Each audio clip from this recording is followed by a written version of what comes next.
Hello there, kia ora. It's not very often I get to do a video topic 3 times in a week, but well, there was a third opinion poll that came out this week, and this one is also a great way to teach people about bad polls. Now, there's actually two kinds of bad polls. There's the kind that we saw on Monday and Tuesday, which are polls that are bad for individuals or political parties. They're the kind of polls that lead somebody like the Prime Minister to stand up in front of the media and say things like, do you know how hard it is to fire 3,500 public servants, to tell beneficiaries that they're no longer entitled to any kind of standard of living, that hospitals and teachers and roads and the disabled community get no money because I've got to pay for tax cuts for landlords and the wealthy. Do you know how hard that is on me?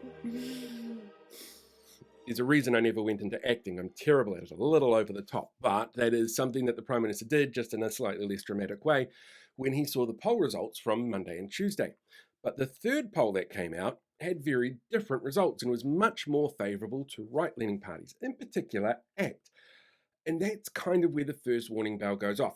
You see, when it comes to the Roy Morgan poll, there's a number of issues that crop up. And while there might be some really loud, obnoxious voices in right-wing online spaces like Twitter complaining about how mainstream media is choosing to ignore the Roy Morgan poll because of their bias, there are other factors that come into play on this.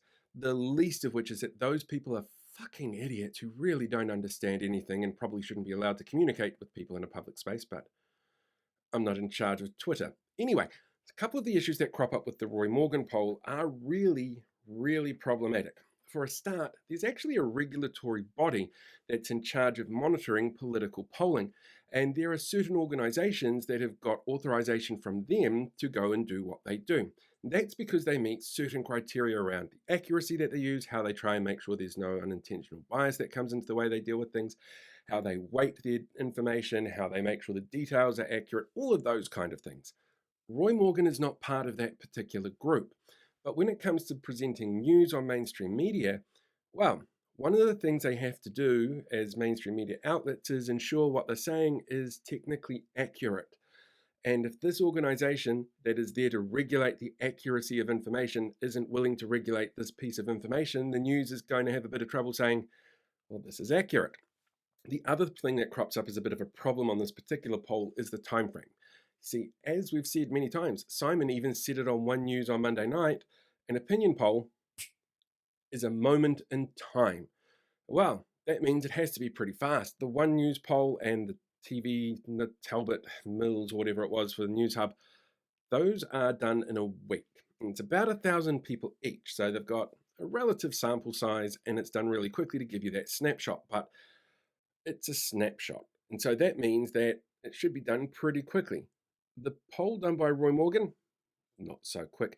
It actually started at the start of the last week of March and went all the way through to Anzac Day. It was about a 4.5 week process. And a lot can happen in a 4.5 week period. That's one of the reasons why polls are done so quickly, to get you that snapshot. Instead, what you're looking at in terms of opinion polls is one of those long exposure kind of photos with the lights that stream off into the distance. That's what you're seeing with this particular poll. There is no way to guarantee that somebody at the very start of that polling process, all the way back on the 21st of March, still has that same opinion at the end of this poll on the day before Anzac Day. At the same time, this polling information was then held right until the end of the month and released after two other far less favourable polls from the guy who does the polling for the National Party. So there's a whole bunch of issues with that particular poll. Now, I'm going to still add it into my data, but I'm going to put it in where it fell chronologically. And even then, well, it still shows those same trends of the National Party falling and the left-wing parties increasing, except for that one blip now on ACT, which is, I mean, we all know it's ridiculous, but that's the polling game, I guess.